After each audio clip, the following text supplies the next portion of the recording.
శ్రీ లోకేష్ నారా.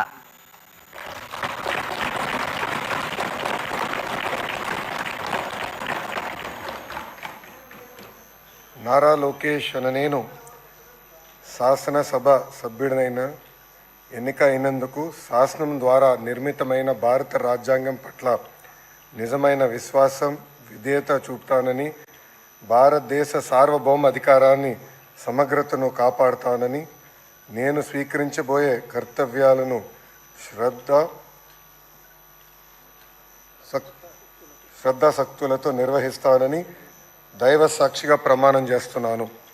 ఆంధ్రప్రదేశ్ శాసనసభ సభ్యుడైన నారా లోకేష్ అనే నేను సభ నియమాలను కట్టుబడి ఉంటానని, వాటిని అనుసరిస్తానని, సభ మర్యాదలను పాటిస్తానని, సాంప్రదాయాలను గౌరవిస్తానని దైవ సాక్షిగా ప్రమాణం చేస్తున్నాను.